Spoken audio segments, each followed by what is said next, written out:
Entitlement reaches all walks of life, as you'll find out in this episode of Entitled People. Our first one is from Jaded Foundation 910.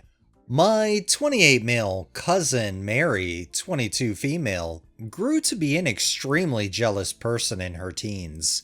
We've all hoped she would grow out of it, but she hasn't. She refuses to address it. When I proposed to my husband, Sean, a couple years ago, Mary threw a fit. She wanted to be the first to get married between the two of us. She deserved it. She didn't even have a boyfriend. Because Sean and I chose to have a small personal wedding, we were able to use money set aside for us to buy a home and pay off half the mortgage. Cue another tantrum from Mary, despite the fact that there is money set aside for her too, including from our grandparents and aunt, Miranda, who chose not to have children. I think you can get the picture here. If I have something Mary doesn't, she wants it. If I accomplish something before her, it's not fair. It doesn't matter if she's younger than me by 6 years, and I would naturally reach some goals before her. There's just no logic in her tantrums. This brings us to Miranda's annual New Year's party. There's always food, drinks, and games. It's a fun night where we can get wasted safely with family and friends if we want to, especially since there are no kids in the family at the moment.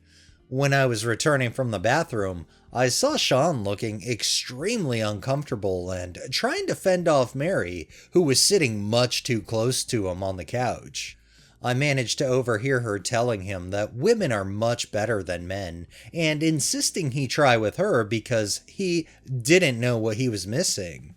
Now, Sean is 100% gay, so this was just pathetic for her. But I was seeing red over the fact that she was attempting to ruin our marriage to satisfy her jealousy. I said, if women are so great, then date a woman instead of trying to get my gay husband to sleep with you. The entire room heard this. I didn't control my volume. Party ruined. The family has spared us from most of the chaos that followed, but today we found out that the money that was set aside for her is no longer for her. The tuition to pay for the remaining classes for her bachelor's degree has been refunded to our grandparents, since spring classes haven't started yet.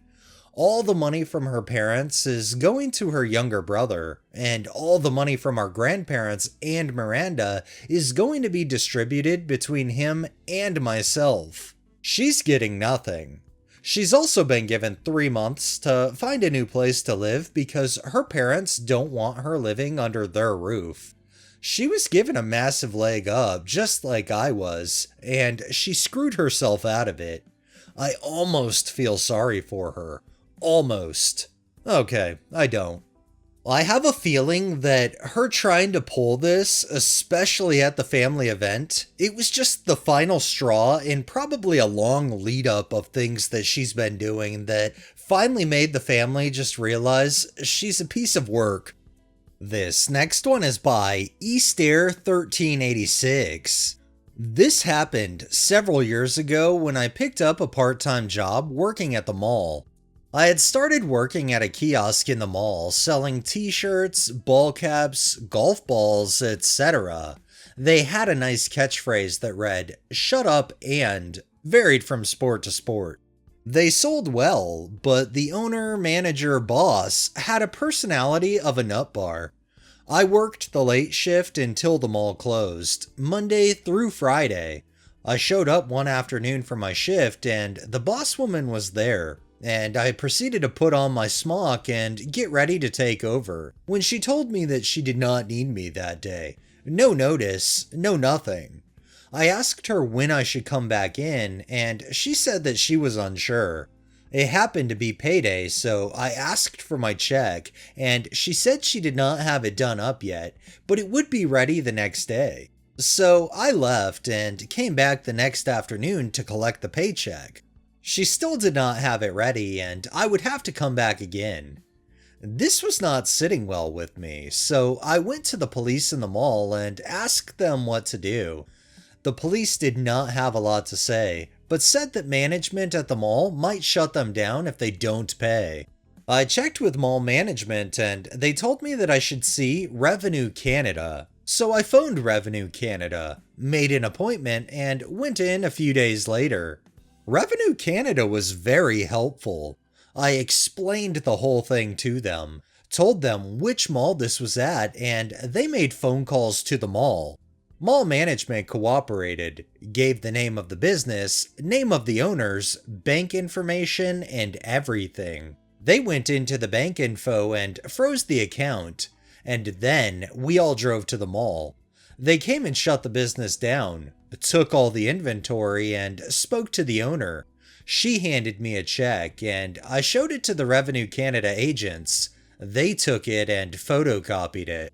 She had apparently deducted so much money for 2 weeks of work, all in income tax. The revenue agents set up another appointment with me for the next week at their office. They took the income tax overture I paid and made sure it was turned into a credit, so I would not have to pay more. Then they told me they're auditing them for 7 years, which effectively bankrupted them. It made my day, and many mall workers were smiling when they found out. It was definitely a fuck around and find out moment. I think the sad thing here is I don't think that OP was the first person they fucked over this way, and if the revenue agents were able to basically go to the route they did and end up doing all of that, then they clearly had been doing a lot of bad shit. And our final one is from Few Consequence 8439. An elderly woman at my church had brought expensive chocolates for the special needs members for Christmas.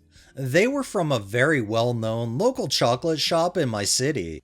She purchased the gifts to honor her recently deceased grandson, who also was special needs. The presents were placed under the tree the church set up, and all the presents would be gifted to everyone after the sermon. However, during the gifting, the woman realized the presents she brought in for the special needs kids weren't gifted to them. She brought it up to the pastor, who had a few others search for the presents, which had specific white wrappings with gold ribbons. After a few minutes, they eventually found the presents, which were already halfway eaten by a few kids. Their parents were not happy with what the kids did and apologized. To punish the kids, the parents offered the gifts the entitled kids received to the special needs kids. This upset the entitled kids, who threw tantrums, resulted in them getting dragged to the cars and being driven back home early.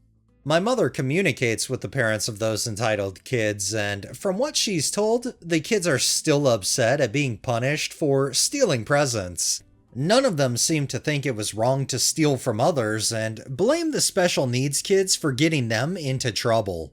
Oh yeah, because that's real logical. Steal from somebody and then blame the victim of why you stole from them. That just couldn't be a weaker argument. I am glad though that the parents ended up taking the presents that those kids got and gave them to the kids who had their stuff stolen.